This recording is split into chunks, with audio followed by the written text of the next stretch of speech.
And thanks for joining us, Crane the Cowboy here. Early October, we have just seen the vice presidential debate, and I thought that Mike Pence would give a good show, but I didn't think he'd hit it out of the park. It's more like Hunter Pence. Yeah, he was. I mean, he was right on, calm, collected, knew his brief. And as we've talked about before, he's an old talk show guy, so he knows timing, he knows language. I think he beat up Tim Kaine like a rented mule. And he had a lot of these, looking in the camera, talking to folks directly, not talking to Kaine. He didn't let Kaine rattle him. I think there were something like 77 interruptions, one of the other. And the moderator just couldn't control it. She lost it in the first few minutes. I mean, she couldn't control anything. But, you know, we were worried in the last couple of days, or Trump supporters were probably worried, oh my gosh, you know, he's had hit a bad stretch of road, what are we going to do? And, you know, that starts to get your enthusiasm gap, and people start to lose enthusiasm. I think Trump did a bigger service to Pence last night did a bigger service to Trump than he really knows, because he got people back and excited again. Well, a couple of takeaways from this. Number one, Pence has got great legislative experience. So if you're worried that maybe Donald Trump, yeah, he knows a lot about business, but what about policy and his temper, and how do you deal with Congress? Well, here's your guy. And this is also a guy who can advise him. I mean, Pence has got a great rating from the conservatives. It can advise him on issues, you know, that are close to the base and moving forward. Now, on the other hand, if you're Hillary Clinton and the Tim Kaine we saw last night, people may be saying, if she really does have health problems and has to step down for whatever period of time, do we want Kaine? Exactly. And the other thing about Mike Pence is that he served in Congress. So when he goes up there to talk to the speaker, he goes up to talk to committee chairs, it's, how you doing, Bill, or how you doing, Mary? He knows these people. And as we were talking earlier, you know, all great generals have a great chief of staff. And I don't mean like in the White House, the chief of staff. They always have somebody who really knows their brief. And to me, Pence could be Trump's chief of staff to really keep things moving legislatively. Let Trump go out and sell the program. That's what he's good at. Talked to some folks here who worked in Washington, in Northern California, who knew Pence or know Pence and have spoken very highly of him. But when he was nominated, you'll recall, he was running for governor, and it looked like he didn't have a chance in the world. So he was going to be out of a job. Yeah. And I kind of thought that Pence would say anything just because he needed the job about Donald Trump. I mean, do you think he's genuine in all his comments about Trump? I think he's absolutely genuine. You know, I think Mike Pence is one of those old-fashioned Midwestern guys who might go through periods of doubt, but in the end he says, I've got to do what's best for the country, and I've got to do what's best for my party second and my state. So I think Mike Pence is very sincere, and I think that he would make one hell of a vice president. If nothing else, if Mr. Trump doesn't make it, you're looking at the front runner in 2020. And if Mr. Trump does make it, you have to think maybe he only wants to be a one-term president. He could put it into the hands of Mike Pence in 4 years, but you know, you have to get there first. Yeah. So here's a question. Does Mike Pence, his performance last night, his reputation, does that help bring back maybe some of these wayward, elitist Republicans who wouldn't back Trump? I think the elitist Republicans, the Potomac Republicans, probably not. I think for the regular people out there, he assured them that, hey, boy, you know, Trump's first choice is picking a vice president, any nominee. Your first choice that scrutinizes, who did you pick?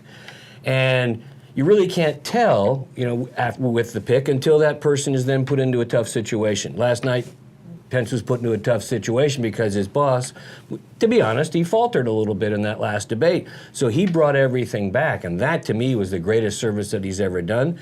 And he'll get people to get reassured and say, oh, okay, I trust this guy. Hillary Clinton seemed to be using him as something of an attack dog, but that's not Kaine's game. Well, it's not Kaine's game, and he ain't no pit bull. He's more like a poodle. All right, so some other things to take away. The Black Lives Matter, this has been kind of an ancillary campaign issue just because of the murders of police, et cetera, et cetera. And here they go, or someone claiming to be from Black Lives Matter, defacing this brand new hotel of Donald Trump. I mean, it's criminal behavior, it's criminal mischief, you might say, but what does it say about Black Lives Matter? It tells me that they have a movement that they began and they have no control over it.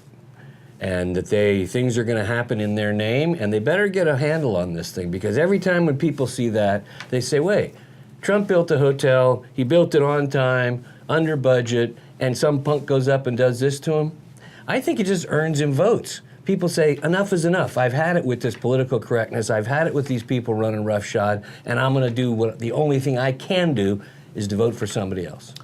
All right, let's put this out there. Neither Patrick nor I are conspiracy buffs, but I just want to run something by you.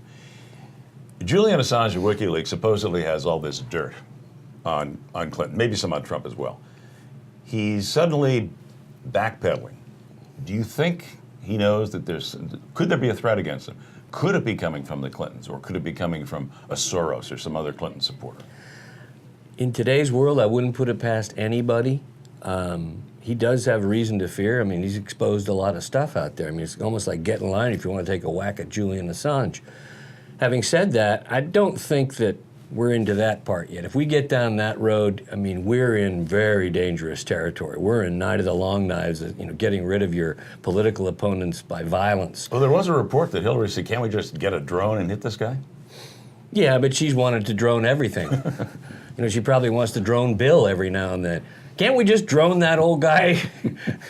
Oh, and then we have Bill talking about Obamacare, what a mistake it is. Yeah. That's going to play well. It was great. He said, there are these small businesses that can't make any money and everything else. And no, this is crazy stuff.